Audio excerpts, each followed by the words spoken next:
একটু তোমার কাছে জানতে চাইবো গর্গ, যে এই যে ভোটে এবারে শুরুর সময় এত রকমের ইস্যু ছিল, এত রকমের প্রচার হচ্ছিল, কিন্তু আজকে যখন রাত পোহালেই ভোট, সেই মুহূর্তে দাঁড়িয়ে যেটা দেখা যাচ্ছে, যেটা অনেক দিন ধরে তুমি যে বিষয়টা নিয়েই প্রায় সারা রাজ্য চষে ফেলছো, যে বাঙালিয়ানা এবং এই বাঙালিয়ানার বিরুদ্ধে যে একটা বিদ্বেষ, সেইটাই আলটিমেটলি বোধহয় ইস্যু হয়ে যাচ্ছে। সেটাই কি তোমার মনে হচ্ছে? মানে এরকম কোনো একটা ফিলিং তুমি পাচ্ছো একেবারে ভোটের মুখে এসে দাঁড়িয়ে, যেভাবে বাঙালিয়ানা?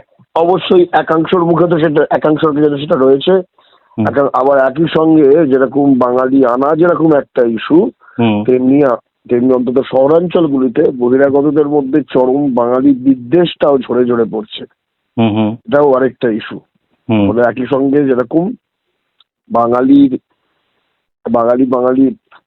তার এখানকার মাটি আঁকড়ে ধরার চেষ্টা করছে, আবার বাঙালি বিদ্বেষীরা, বহিরাগত বাঙালি বিদ্বেষীরা একই সঙ্গে সেই মানে প্রায় লোভাতুর চোখে আর কদিন বাদেই তারা বাংলার মালিক হয়ে যাবে, এরকম একটা জিনিস চোখে পড়ছে। একই সঙ্গে হিন্দু মুসলমানের প্রশ্নটাও থাকছে মাঝে মাঝে, কিন্তু এই সবের উৎস হচ্ছে যে প্রায় 50 লাখ বাঙালি, জীবিত বাঙালি ভোটারকে যেভাবে বাদ দেওয়া হয়েছে, সেইখান থেকেই আসলে আমার ধারণা এই নির্বাচনের সুর বাঁধা হয়েছে। মানে ওই মানে এই নির্বাচন দুটো দিকে যেতে পারে। একটা হচ্ছে বাদ যাওয়া মানুষের সঙ্গে সহমর্মী যে বাঙালিরা, মানে বাকিরা আমরা, মানে আমাদের সহনাগরিক বাদ গেছে বলে আমরা যারা আমাদের হয়তো বাদ যাইনি, আমরা যেভাবে দেখছি নির্বাচনটা, তার ফলে এর একখানা ধারায় নির্বাচনটা দেখা বোঝার একটা বিষয় রয়েছে। যারা বাদ গেছে তাদের আরেকটা দিক থেকে যেটা রয়েছে সেটা হচ্ছে যে এই নির্বাচনে এই বাদটা আবার এই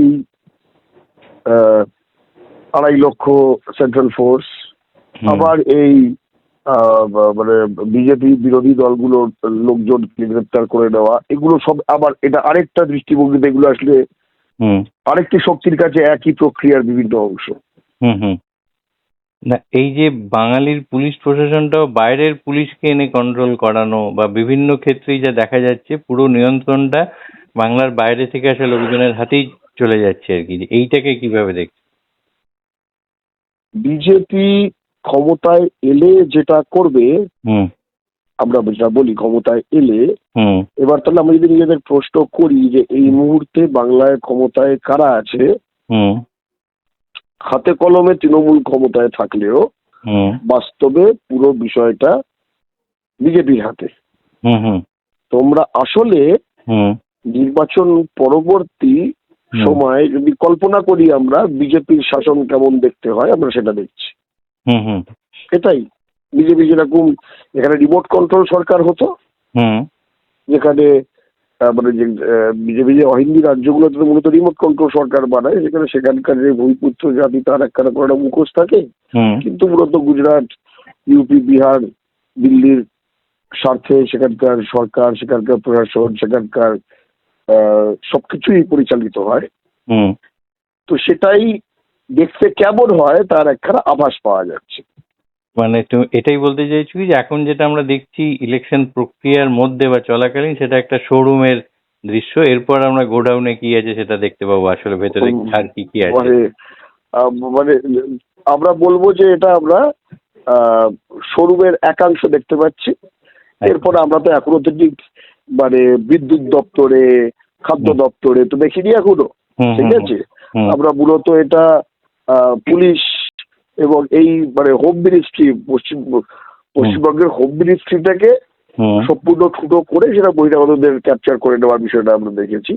আমি শুধু অন্যভাবে যদি ভাবতে বলি যে যারা যারা কল্পনা করছেন কেমন হবে বিজেপি সরকার এলে, ঠিক আছে, গণতন্ত্রের কি অবস্থা হবে, আমি তাদের শুধু কল্পনা করতে বলবো, ধরুন এই আজকের মতো যেরকম কেন্দ্রে যেরকম বিজেপি আছে সেরকমই আছে, যেরকম নির্বাচন কমিশন বিজেপি নির্দেশে যেরকম চালাচ্ছে সেরকমই চালাচ্ছে, এইরকম ইউপি থেকে যেরকম এনকাউন্টার স্পেশালিস্ট বিকৃতকামীদের পাঠানো হচ্ছে সেটাই পাঠানো হচ্ছে, এরকম ভাবে পশ্চিমবঙ্গে বিজেপি ছাড়া অন্যান্য দলের লোকজনকে যেরকম তুলে নেওয়া হচ্ছে সেরকমই হচ্ছে। ধরুন এর সঙ্গে মানে 25 লাখ কেন্দ্রীয় বাহিনী অর্থাৎ মানে বিজেপি যে অমিত শাহ মন্ত্রকের মানে কি বলবো নির্দেশাধীন বাহিনী সেরকমই আছে। এবার তার সাথে যোগ করুন পশ্চিমবঙ্গে রাজ্য সরকারও বিজেপির, পুলিশের ডিজি ওসি এগুলোও বিজেপির, ঠিক আছে। এই অবস্থায় ভাবুন তো যে এখন ধরুন কেউ কেউ ভাবছে যে তৃণমূলকে হারানো যাবে বা যা হোক কিছু ভাবছে, সেই মতো অবস্থায় সেই সরকারকে কোনো বাঙালি কখনো সরাতে পারতো? বাংলায় যারা গণতন্ত্র চান শুধু বর্তমানের সঙ্গে রাজ্য সরকারটাও বিজেপি একটু কল্পনা করে নিন, তাহলে একটু আন্দাজ করতে পারবেন যে পশ্চিমবঙ্গে গণতন্ত্রের হালটা কি হবে যদি এরা একটুও জায়গা পায়।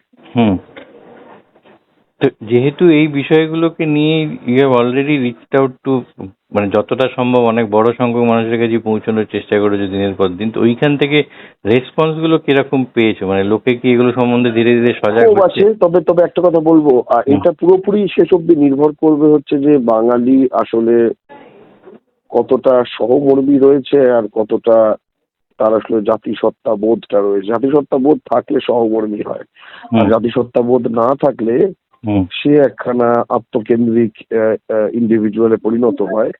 ফলে এই যে একখানা সমাজে যেন একখানা শহরে একটা এলাকায় একটা পাড়ায় যখন একটা পরিবারের দুজন না মানে ধরুন কেটে বাদ দেওয়া হয়েছে, ঠিক আছে, তখন তার আশপাশটা কিভাবে রিয়াক্ট করছে।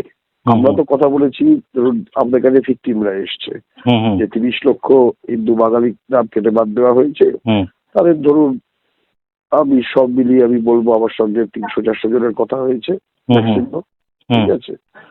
এবার কথাটা হচ্ছে তার আশপাশের সমাজটা এই তার উপরই হওয়া ঘটনাটা তার উপর কি প্রভাব ফেলছে। মানে ধরুন চলন্ত ট্রেন থেকে যদি কাউকে ঠেলে ফেলে দেওয়া হলো, ঠিক আছে, দিল্লির দ্বারা পশ্চিমবঙ্গ নামক চলন্ত ট্রেন থেকে, তখন পশ্চিমবঙ্গের অধিবাসী হিসেবে সেই মুহূর্তে আমি কি ট্রেনের চেনটা টানছি না টানছি না, আচ্ছা, নাকি মনে করছে আমি তো ট্রেনে বসেই আছি, ঠিক আছে। এইটা মূল কথা। মানে সহনাগরিকের উপর যে ওই আক্রমণটা সেইটা তো একদম এটা সেটার পরীক্ষাটা আসলে দেখা যায়। এটা আসলে আমাদের পরীক্ষা। তা একটাকে আমি যদি একটু ঘুরিয়ে অন্যভাবে দেখি, তাহলে কোনো না কোনো ভাবে ইনডাইরেক্টলি ওরা যে এই আক্রমণগুলো আনছে সেটা ঘুরিয়ে কি বাঙালির জাত্যাভিমানকে বা এই সহনাগরিকের প্রতি কর্তব্যটা বা বোধটা সেটাকে ফিরিয়ে আনার ক্ষেত্রে একটা সাহায্য করছে? কারণ আক্রান্ত না হলে তো মানুষ অনেক সময় বুঝতে পারে। একাংশের মধ্যে তো হচ্ছেই, একাংশের মধ্যে বাঙালি জাতীয়তাবাদ, বাঙালি, দিল্লি, কেন্দ্র, রাজ্য, হিন্দি, বাংলা এই সম্বন্ধে বিভাজন গুলি এবং সেগুলির এক অর্থে পরস্পর বিরোধী প্রায় একখানা জায়গা, এটার সেই কাঠামোটি অনেক স্পষ্ট হচ্ছে, একাংশের কাছে তো হচ্ছেই। এই অংশটা কত বড় সেটা নির্বাচনের ফলে বোঝা যাবে।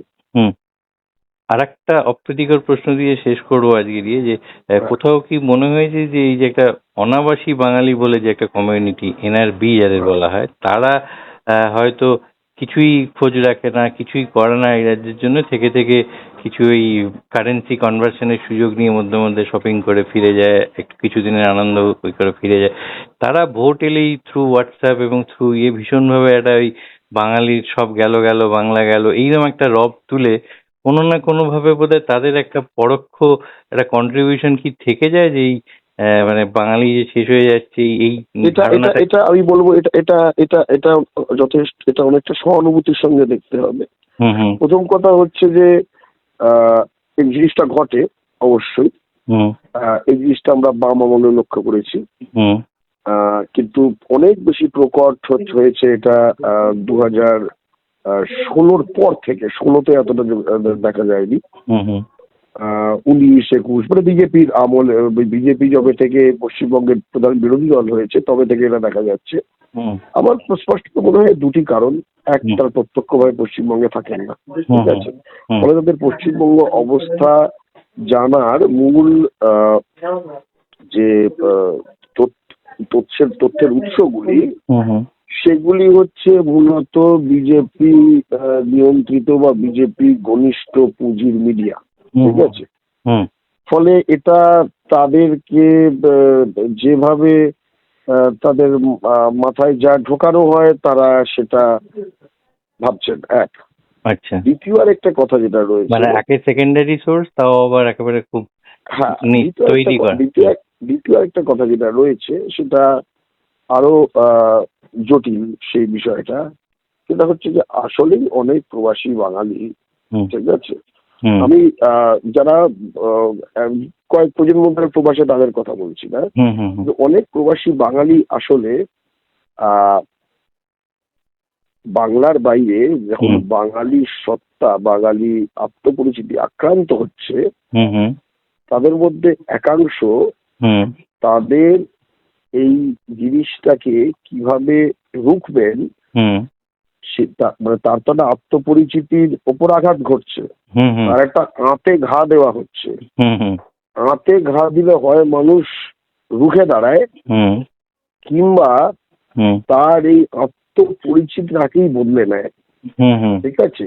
হুম সেখানে সে তার জাতিসত্তা কম, হুম বরং তার উপর আক্রমণকারী এবং তার যে হুম ধর্মীয় পরিচয় যেহেতু এক, হুম তাই সে ওই ধর্মীয় পরিচয়ের একের মাধ্যমে হুম একাধারে হুম আক্রমণের মুখ হওয়া থেকে বাঁচার চেষ্টা করছে, যে আমি বাঙালি নয়, আমি এই, ঠিক আচ্ছা, আছে?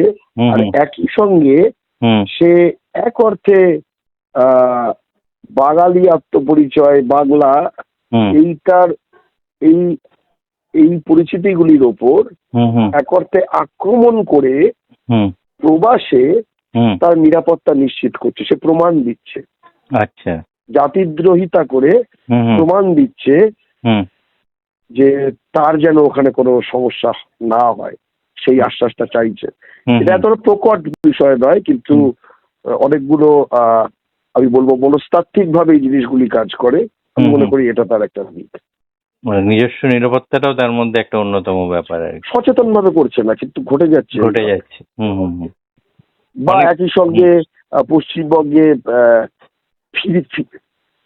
ফিরতে না পারার যে ক্ষোভ, হুম হুম হুম ঠিক আছে? হুম হুম কিন্তু সেই ফিরতে না পারার ক্ষোভের পেছনে যে বহিরাগতরা পশ্চিমবঙ্গে যে বহাল তবিয়তে রয়েছে চাকরির বাজারে, সেটা স্কিল্ড হোক আনস্কিল্ড হোক, হুম সেটা ইঞ্জিনিয়ারের চাকরি হোক আর অ্যাকাউন্টেন্টের চাকরি হোক, হুম বা ব্যবসা হোক বা বাজার হোক, হুম এই যেহেতু সে বাংলার এই মানে বাস্তবতায় নেই, হুম তাই তার বাংলায় ফিরতে না পারার যে ক্ষোভ, হুম হুম হুম কষ্ট থেকে তৈরি ক্ষোভ, হুম সেই ক্ষোভের একটা কারণ চায়, আচ্ছা, ঠিক আছে?